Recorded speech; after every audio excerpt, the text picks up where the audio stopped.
शिवी सीता श्रीमद् भगवद गीता अध्याय 2 श्लोक क्रमांक 38। समदुःखे समे कृत्वा लाभालाभौ जया जयौ ततो युद्धाय युजस्व नैवं पापं वाप्स्यसि। अब यहाँ पे सबसे मुख्य बात है नैवं पापम वाप्स्यसि, अर्थात न एवं निश्चय ही नहीं पापम पाप को अवाप्स्यसि प्राप्त करोगे। भगवान कहते हैं कि यहाँ पर निश्चय ही पाप को प्राप्त नहीं करोगे। तो अर्जुन ने यह कहा था कि मैं अपने कुल के बंधु बांधवों को, गुरुजनों को, महानुभावों को मारूंगा तो मुझे पाप की प्राप्ति होगी। तो यहाँ पर कहते हैं कि नहीं, पाप की प्राप्ति नहीं होगी। अब क्या करने से पाप की प्राप्ति नहीं होगी? तो यहाँ पर युद्ध करने से पाप की प्राप्ति नहीं होगी, क्योंकि अर्जुन का स्वधर्म युद्ध था। यहाँ पर हम अगर अपने ऊपर बात करें तो हमारा जो स्वधर्म है, जो हमारा कर्तव्य है, उसको करने में हमें पाप की प्राप्ति नहीं होती है, चाहे घोर कर्म क्यों ना हो। युद्ध जैसा घोर कर्म भी गीता में कल्याणमयी बन जाता है, क्योंकि आप धर्म के मार्ग पर चल रहे हैं, आपका उद्देश्य अच्छा है और भगवान की इच्छा, भगवान का आदेश, भगवान स्पष्ट आदेश दे रहे हैं। भगवान जब भी कुछ कहते हैं तो वो बहुत गूढ़ होता है, उसको समझ पाना आसान नहीं होता, परंतु यहाँ तो स्पष्ट संदेश है कि उठो और युद्ध करो, युद्ध में लग जाओ। अब भगवान कहते हैं कि कोई भी कर्म, कितना भी घोर कर्म क्यों ना हो, उसको यदि सुख दुख, लाभ हानि, जय पराजय, यही तत्व हैं जिनकी वजह से मनुष्य अपने आप को बड़ा या छोटा, दुखी या सुखी अनुभव करता है।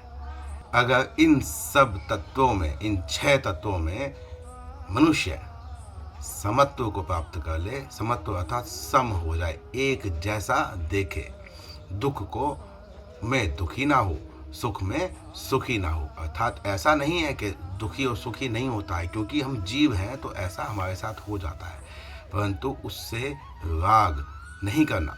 जो सुख है, जो हमारे लिए अनुकूल है, जैसे मान लीजिए कोई भोजन हमको बहुत अच्छा लगता है, गुलाब जामुन हमको बहुत अच्छा लगता है। जब गुलाब जामुन सामने आता है तो हम गुलाब जामुन को खाते हैं, तो 1 खाया, 2 खाया, ऐसे करते करते धीरे धीरे उससे अरुचि होने लगती है, क्योंकि वो अति है। तो हमको गुलाब जामुन से राग नहीं करना है, और जब हम उसी गुलाब जामुन से हमारा पेट भर गया है, हमारी तृप्ति हो गई है, तो उससे द्वेष नहीं करना है, क्योंकि गुलाब जामुन का उसमें कोई दोष नहीं है। दोष आपका, मेरा मन का है कि मुझे वो चाहिए था, मुझे वो अब नहीं चाहिए। तो मैं ही वही व्यक्ति अब दूसरी परिस्थिति में उसके साथ में द्वेष कर रहा हूँ, और पहली परिस्थिति में मैं उसके साथ राग कर रहा था। तो भगवान यहाँ पर कहते हैं कि सुख दुख, लाभ हानि, जय पराजय, इनके साथ कभी राग और द्वेष नहीं करना चाहिए। अब एक बड़ा प्रश्न यह होता है कि यदि हम यह कहें कि समत्व हो जाओ, तो कहना बहुत आसान है, परंतु समत्व कैसे हुआ जा सकता है? इसका एक छोटा सा दृष्टांत हम लेते हैं। आपके व्यापार में काम करने वाला कोई सेवक है। अब वह सेवक ऐसा है कि आप उसको कहते हैं कि ये काम कर दो, अमुक काम आपने उसको करने के लिए दिया, परंतु वह अपना उसमें दिमाग चलाता है कि नहीं, ऐसे नहीं, ऐसे करूँगा। मतलब आपकी आज्ञा का उल्लंघन यदि वह करता है, तो क्या वो सेवक आपको पसंद आएगा? अभी आपके पास एक दूसरा सेवक है, जो सेवक आप जैसा कहते हैं वो वैसा करता है। तो इन दोनों सेवकों में से आप कौन से सेवक को चुनोगे? दूसरे वाले को ही चुनोगे, व्यवहारिक है। अब जो दूसरे वाला सेवक है उसको हम कह सकते हैं कि वो समत्व में है, क्योंकि वह आपके पास काम करता है। जब वह आपके द्वारा बताया हुआ कोई भी काम बिना कुछ सोचे करता है, तो इसका अर्थ यह हुआ कि वह उस काम से ना राग करता है ना द्वेष करता है, बस वह उस कार्य को कर्तव्य समझकर किए जा रहा है। जब वह उस कार्य को कर्तव्य समझकर करेगा तो उस कार्य में चाहे लाभ हो, चाहे हानि हो, चाहे जय हो, चाहे पराजय हो, चाहे सुख हो, चाहे दुख हो, वह तो आपका है, उसका थोड़ी है। वह तो सिर्फ अपने कर्तव्य की पूर्ति कर रहा है और ना वह उसका जवाबदेह है कि उसमें लाभ हुई कि हानि, क्योंकि जैसा आपने कहा उसने कर दिया। तो ऐसे ही भगवान जैसा कह रहे हैं वैसा यदि जीव करने लग जाए तो भगवान ने स्वयं कहा है गीता में कि अगर तुमसे कर्म करते हुए कहीं पर कोई पाप हो भी गया है तो मैं तेरे सभी पापों को क्षमा कर दूंगा। अहम त्वाम सर्व पापेभ्यो मोक्षयिष्यामि मा शुचः। भगवान स्पष्ट घोषणा कर रहे हैं कि तुम कर्तव्य कर्म करो, स्वधर्म का कभी त्याग मत करो। स्वधर्म घोर भी हो सकता है। जब आप स्वधर्म कर्तव्य का पालन करने जाएंगे तो वहां पर आपको घोर कर्म भी करना पड़ सकता है। लौकिक में शायद हो सकता है कि वो निंदनीय कार्य भी दिखाई दे, परंतु आप व्यवहारिक दृष्टि से देखिए कि लौकिक में क्या आप सभी लोगों को संतुष्ट कर पाते हैं?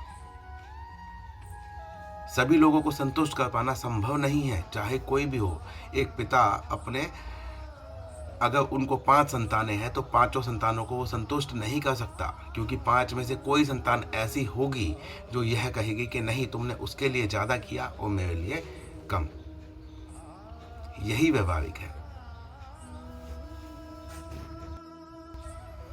अब भगवान ने यहाँ आत्मा का वर्णन करने के बाद उसका उपसंहार कर दिया और फिर 31वें श्लोक से लेकर 38वें श्लोक तक ये जो 8 श्लोक कहे हैं, इन 8 श्लोक में भगवान ने भक्त के लिए, जीव के लिए क्या करना चाहिए, किस प्रकार करना चाहिए और भक्त के मन में, साधक के मन में जो जो संशय आते हैं उन सभी संशयों का निवारण करने का कार्य किया है। नहीं तो भगवान यहाँ पर ज्ञान योग के बाद तुरंत ही कर्म योग को प्रारंभ कर सकते थे, परंतु भगवान ने ऐसा नहीं किया। ये जो 8 श्लोक हैं, इन 8 श्लोकों में भगवान ने सबसे पहले श्लोक में कहा अपावृतम, अपावृतम, अर्थात मैं जो कह रहा हूँ उस पर कोई आवरण नहीं है। मैं स्पष्ट रूप से तुमको यह कह रहा हूँ कि तुमको युद्ध करना चाहिए, उठो और युद्ध करो। स्वर्ग द्वारम, भगवान ने कहा तो स्वर्ग का यह दरवाजा है। तो स्वर्ग का दरवाजा क्या है? स्वर्ग के में गाए जाने वाले, स्वर्ग में जो साधुजन हैं, जो योगी जन स्वर्ग तक ही पहुँचे हैं, वह वहाँ पर क्या करते हैं? वह वहाँ पर भगवान का नाम सिमरन, भगवान के धाम का चिंतन करते हैं।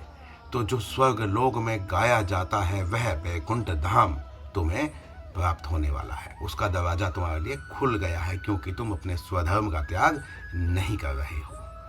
इसके बाद 30वें श्लोक में कहते हैं ईदृशम, युद्ध वाला जो प्रसंग है वहां पर युद्धमीदृशम आपने ऐसे याद होगा।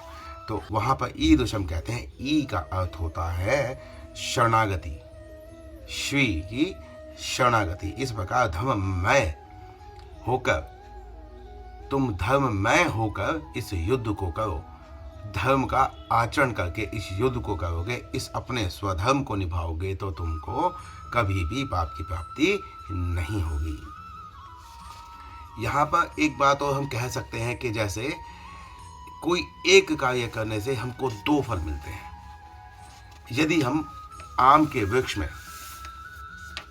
जल डालें, सिंचन करें श्रद्धा के साथ, तो वह जल पित्तों का तर्पण भी हो जाता है और आम के वृक्ष का सिंचन भी।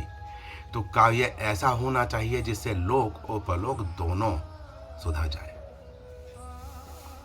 उसके बाद कहते हैं अथ चेत्वम, अर्थात इस प्रकार जानकर, जब तुम सब यह जान ही चुके हो तो तुम्हें अपने स्वधर्म का त्याग नहीं करना चाहिए।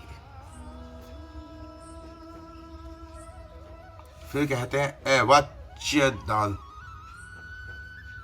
अवाच्यदान अर्थात ऐसे शब्द जो नहीं कहने चाहिए। अवाच्यवादांश्च, ऐसे शब्द जो नहीं कहने चाहिए।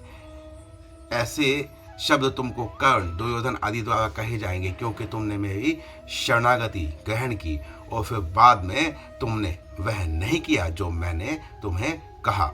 तो फिर दुर्योधन, कर्ण तुमको कहेंगे कि बड़ा भक्त बना फिरता था, परंतु भगवान के स्पष्ट आदेश का पालन नहीं किया, अर्थात यह दंभी था, यह सिर्फ भक्त होने का दंभ कर रहा था। तो यह जो निंदा है, यह चिरकाल तक, जब तक यह पृथ्वी संसार रहेगा तब तक चलती रहेगी, क्योंकि मेरे जो भक्त हैं वो यह प्रचारित करते रहेंगे कि अर्जुन ने भगवान के स्पष्ट आदेश का भी पालन नहीं किया। अर्थात अर्जुन कितना खराब था, नीच था, निम्न था। ऐसी जो निंदा है वो तुम्हारी चिरकाल तक चलती रहेगी। लाइट चली गई है तो इसीलिए आज इस श्लोक को यहीं पर हम समापन करते हैं। शिव सीताराम। जय जय शिव सीताराम।